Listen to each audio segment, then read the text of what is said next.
अभी क्या फोटो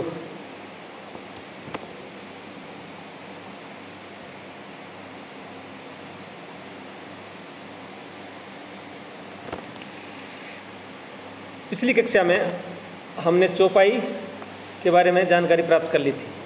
आज हम बात करेंगे रोला। प्रत्येक चरण में जिसकी 24 मात्राएं होती हैं, 11 और 13 पर यति होती है। प्रत्येक चरण में 24 मात्राएं 11 और 13 पर यति, उसे रोला कहते हैं। जैसे उदाहरण के रूप में देखिए, नंदनवन था जहाँ, वहाँ मरुभूमि बनी है, जहाँ सघन थे वृक्ष वहाँ दावा घनी घनी है। इसमें 11 और 13 पर यति है। जहाँ मधुर मालती सुर भी रहती थी फैली, कूद रही है आज वहाँ पर फूट वैसेली। यहाँ भी 11 और 13 पर यति है, कुल 24 मात्राएं हैं। इसे रोला छंद कहा जाएगा। अगला छंद है गीतिका। गीतिका जिसके प्रत्येक चरण में 26 मात्राएं हों, 14 और 12 पर यति हो, अर्थात पहले 14 उसके बाद 12 मात्राएं आएंगी, फिर विराम आएगा। कुल 26 मात्राएं होंगी और 4 पंक्तियों में 26 गुणा 4 के हिसाब से 104 मात्राएं। चरण के अंत में लघु गुरु होना चाहिए। इसमें यहाँ ये शर्त है गीतिका में कि चरण के अंत में लघु गुरु होगा। जैसे, हे प्रभो आनंद दाता ज्ञान हमको दीजिए, शीघ्र सारे दुर्गुणों को दूर हमसे कीजिए, लीजिए हमको शरण में हम सदाचारी बने, ब्रह्मचारी धर्म रक्षक वीर व्रतधारी बने। यहाँ प्रत्येक चरण में 26 मात्राएं हैं और अंत में गुरु लघु गुरु है। माफ करना, अंत में लघु गुरु है। 14 और 12 पर यति है। एक और उदाहरण देखिए आप, कीजिए गणना चतुर्दश, कीजिए गणना चतुर्दश, फिर विराम लगाइए, लगाइए ई ये लघु गुरु, अंत में द्वादश मिलाकर तुक तुरंत मिलाइए। यहाँ भी लघु गुरु आ रहा है। राष्ट्र कवि श्री गुप्त का ये गीत का प्रिय छंद है, लय मधुर इसकी सुनो बस हृदय में आनंद है। ये गीतिका कहलाएगा। अगला छंद है हरि गीतिका। ये मात्रिक सम छंद है, अर्थात जिसके चारों चरणों में बराबर मात्राएं हो वो मात्रिक सम छंद कहलाता है। इसके प्रत्येक चरण में 28 मात्राएं होती हैं। प्रत्येक चरण में 28 मात्राएं, यानी यूँ कह सकते हैं कि गीतिका में जहाँ 14 और 12 पर यति होती है, हरि गीतिका में वहाँ 16 और 12 पर यति होती है। यानी गीतिका के प्रथम चरण का जो प्रथम अंश होता है उसमें 14 मात्राएं होती हैं, उसमें 2 और बढ़ा देंगे तो 16 हो जाएंगी। और अगले चरण में 12, तो 16 और 12 28 मात्राएं होंगी। गीतिका में 26 मात्राएं थी, हरि गीतिका में प्रत्येक चरण में 28 मात्राएं होंगी, 16 और 12 पर यति होगी और अंत में लघु गुरु होगा। गीतिका में भी अंत में लघु गुरु था। इसका मतलब है कि पहला जो अंश है उसके ऊपर फर्क पड़ता है। जैसे उदाहरण देखिए, संसार की समरस्थली में धीरता धारण करो, चलते हुए निज इष्ट पथ पर संकटों से मत डरो, जीते हुए भी मृतक सम रह कर न केवल दिन भरो, वर वीर बनकर आप अपनी विघ्न बाधाएं हरो लघु गुरु। ये प्रत्येक चरण में 28 मात्राएं यहाँ आती हैं, 16 और 12 पर यति है। एक और उदाहरण देखिए, ये दारिका प्रचारिका करिपाल भी करुणामयी, अपराध क्षमिए बोल पठे बहुत हो डीठो दयो, पुनि भानुकुल भूषण सकल सम्मान विधि समधि किए, कई जात नहीं विनती परस्पर प्रेम पूर्ण हिए। ये हरि गीतिका छंद है, जहाँ 16 और 12 पे यति है। अगला छंद है दोहा। मात्रिक अर्ध सम छंद है। मात्रिक अर्ध सम छंद अर्थात इसके पहले और तीसरे में, दूसरे और चौथे में बराबर मात्राएं होती हैं, सब में बराबर नहीं होती। इसके विषम चरणों में 13-13 अर्थात पहले और तीसरे में, विषम चरणों में 13-13, सम चरणों में दूसरे और चौथे में 11-11 मात्राएं होती हैं। विषम चरणों के अंत में जगण नहीं होना चाहिए। जगण का मतलब जय भान गुरु लघु, नहीं लघु गुरु लघु। चरण के अंत में लघु गुरु लघु नहीं होना चाहिए। चरण के अंत में गुरु लघु होना चाहिए, पहले गुरु फिर लघु,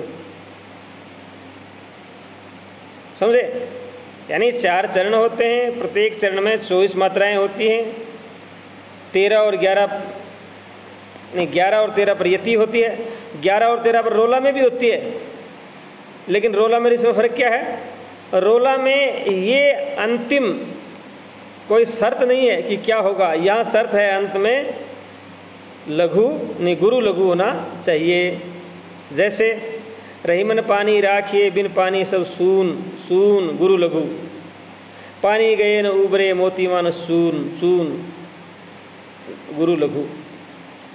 24 मात्राएं हैं, 11 और 13 पर यति है। रोला में भी 24 मात्राएं होती हैं, 11 और 13 पर यति होती है। फ़र्क दोनों में ये है कि रोला में कोई शर्त नहीं है, लेकिन दोहे में शर्त है कि अंत में गुरु लघु होना चाहिए। और उदाहरण देखिए, हनुमान चालीसा का श्री गुरु चरण सरोज रज निज मनु मुकरी सुधार, बरनऊ रघुवर विमल जसु जो दायक फल चारी, चारी गुरु लघु। अगला हमारा छंद है सोरठा। सोरठा बिल्कुल दोहे का उल्टा होता है। दोहे में अगर 11 और 13 पर यति होती है, तो सोरठे में 13 और 11 पर यति होती है। यानी इसके विषम चरणों में पहले और तीसरे चरण में 11-11 मात्राएं, दोहे में पहले और तीसरे में थी 13-13 मात्राएं, और दूसरे और चौथे में 13-13 मात्राएं। यहाँ सम चरणों में 13-13 मात्राएं होंगी। तुक विषम चरणों में मिलती है, दोहे में सम चरणों में तुक मिलती है, यहाँ विषम चरणों में तुक मिलती है, यानी पहले और तीसरे में तुक मिलेगी। तो ये हमारे सामने 3 छंद जो है वो एक समान आते हैं 24 मात्राओं के। रोला जिसमें 11 और 13 पर यति होती है, अर्थात पहले और तीसरे में 11-11, दूसरे और चौथे में 13-13। अंत में लघु गुरु की कोई शर्त नहीं है, क्या आना चाहिए, कुछ भी आ सकता है। दोहे में भी वही होती है, 11 और 11 मात्राएं होती हैं, लेकिन वहाँ शर्त यह है कि अंत में गुरु लघु होना चाहिए। जैसे सून, सून। सोरठे में 11 और 13 मात्राएं होती हैं। यहाँ एक विशेष बात यह है, 11 और 13 रोला में भी होती हैं, 11 और 13 सोरठे में भी होती हैं। लेकिन रोला में इसमें फ़र्क क्या है? सोरठे में पहले और तीसरे चरण में तुक मिलती है, और रोला में दूसरे और चौथे चरण में तुक मिलती है। एक उदाहरण देखिए, रहीमन मोहि न सुहाय अमी पियावत मान बिनु। रहीमन मोहि न सुहाय अमी पियावत मान बिनु, जो विष देत बुलाए प्रेम रहित मरिबो भलो। देखिए यहाँ पहला चरण है रहीमन मोह न सुहाय, और तीसरा चरण है जो विष देत बुलाए। यहाँ तुक मिल रही है, रहीमन मोह न सुहाय अमी पियावत मान बिनु, जो विष देत बुलाए प्रेम सहित मरिबो भलो। यहाँ 11 और 13 चरणों में विराम है, लेकिन तुक दो पहले और तीसरे में मिलती है। एक और उदाहरण देखिए, अस विचार मति धीर तजि कुत्रक संशय सकल, भजहु राम रघुवीर करुणा करन सुखद सुंदर। अस विचार मति धीर पहला चरण, भजहु राम रघुवीर तीसरा चरण, दोनों में तुक मिल रही है।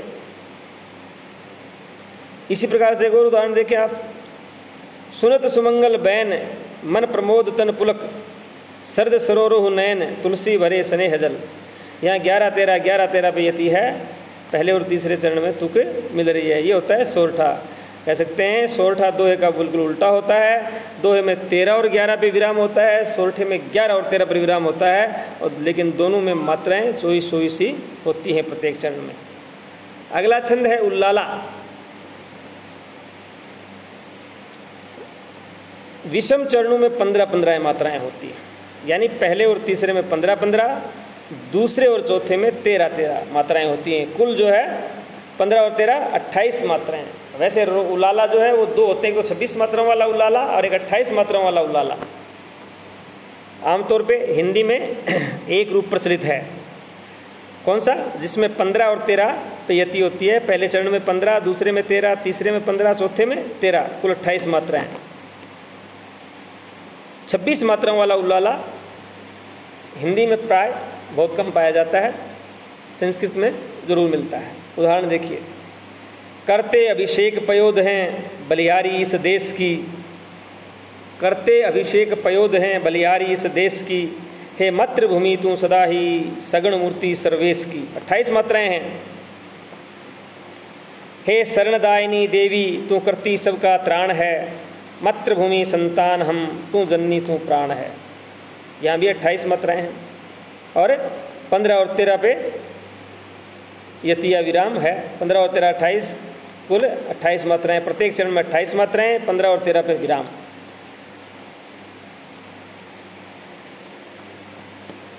अगला छंद है कुंडलियाँ। कुंडलियाँ थोड़ा बड़ा छंद है। ये दोहा और रोला छंदों के मेल से कुंडलियाँ बनता है। इसमें कुल 6 चरण होते हैं, जिसमें प्रथम 2 चरण जो होते हैं वो दोहे के होते हैं और अंतिम 4 चरण रोला के होते हैं। यानी प्रथम 2 चरणों में 13 और 11 प्रयति होती है, अंतिम 4 चरणों में 11 और 13 प्रयति होती है। ये है कुंडलियाँ छंद।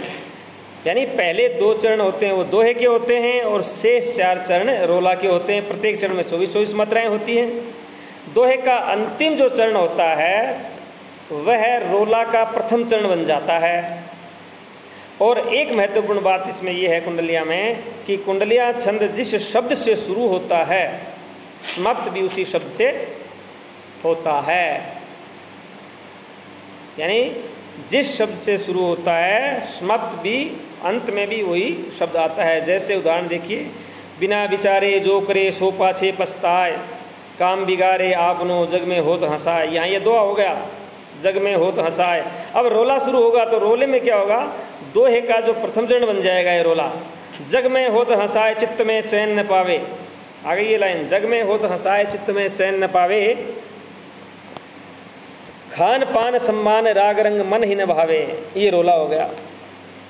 कहे गिरधर कविराय, फिर रोला ही चलेगा। कहे गिरधर कविराय दुख कसुटारत न टरे, खटकत है जिये माही कियो जो बिना विचारे। कियो जो बिना विचारे, और शुरू भी कहाँ से हुआ था, बिना विचारे जो करे। तो ये पहला जो शब्द था वही अंत में आ गया। एक और उदाहरण देखिए, दौलत पाए ने कीजिए सपने में अभिमान, चंचल जल दिनचारी को ठाव ने रहत निदान। ठाव ने रहत निदान फिर आ जाएगा। ठाव ने रहत निदान जियत जग में जस लीजे, मीठे वचन सुनाए विनय सब ही की कीजे। कहे गिरधर कविराय अरे ये सब घटोलत, पाहुन निस दिनचारी रहते सब ही के दौलत। दौलत से शुरू हुआ तो दौलत भी खत्म हुआ। ये कुंडलियाँ छंद है। इसमें 6 चरण होते हैं, 2 चरण दोहे के और 4 चरण रोला के। बस बाकी कल।